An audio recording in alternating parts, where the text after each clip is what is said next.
பாலியல் அத்துமீறல்கள் குறித்து பெண்கள் துணிச்சலுடன் புகார் அளிக்க வேண்டும் என பாஜக எம்எல்ஏ வானதி ஸ்ரீனிவாசன் வலியுறுத்தல். எந்த நேரத்திலும் எந்த இடத்திலும் புகார் அளிக்க முன்வர வேண்டும் என்றும் அவர்களுக்கு சட்டம் துணை நிற்கும் என்றும் வானதி உறுதி.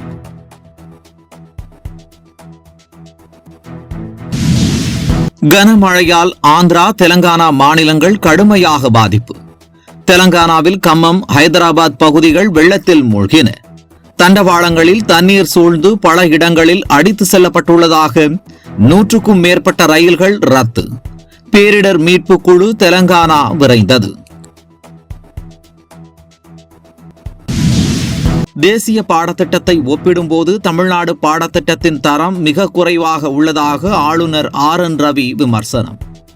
மாணவர்களுக்கு செயற்கை நுண்ணறிவு, ரோபோட்டிக்ஸ் போன்றவற்றில் அறிவுத்திறன் குறைவாக உள்ளதாக கருத்து. ஆகஸ்ட் மாதத்தில் GST வரி வசூல் 10% அதிகரித்து 1.74 லட்சம் கோடியாக உள்ளது. கடந்த முறை GST வசூல் 9.13% இருந்தது. அதிகபட்சமாக மகாராஷ்டிராவில் 26,367 கோடியும், தமிழகத்தில் 10,181 கோடி ரூபாயும் வசூலாகி உள்ளதாக மத்திய அரசு தகவல்.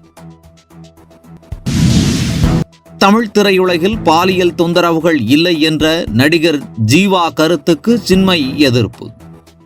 எதை வைத்து தமிழ் சினிமாவில் பாலியல் புகார் இல்லை என கூறுகிறீர்கள் என்று காட்டமான கேள்வி.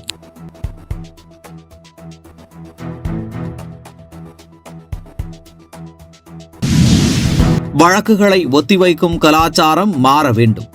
உச்சநீதிமன்றத்தின் 75வது ஆண்டையொட்டி நீதித்துறை பணிகள் தொடர்பான தேசிய மாநாட்டு கருத்தரங்க நிறைவு நாள் உரையில் குடியரசுத் தலைவர் திரௌபதி முர்மு வலியுறுத்தல். நீதிமன்றங்களில் நிலுவையில் உள்ள வழக்குகள் நமது சவாலாக உள்ளதாகவும் கவலை.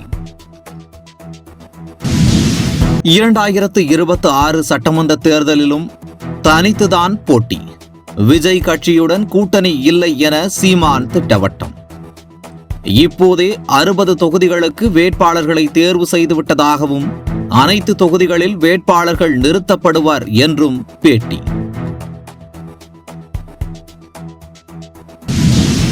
தமிழக பாஜக தலைமையகமான கமலாலயத்தில் சிறுபான்மையினர் அணி சார்பில் நடைபெற்ற உறுப்பினர் சேர்க்கை.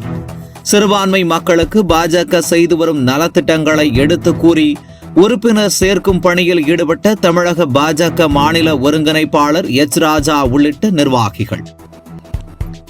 என்றும் உங்களுடன் மை இந்தியா. முக்கிய செய்திகளை உடனுக்குடன் தெரிந்து கொள்ள சப்ஸ்கிரைப் பண்ணுங்க, பெல் பட்டனை பிரஸ் பண்ணுங்க.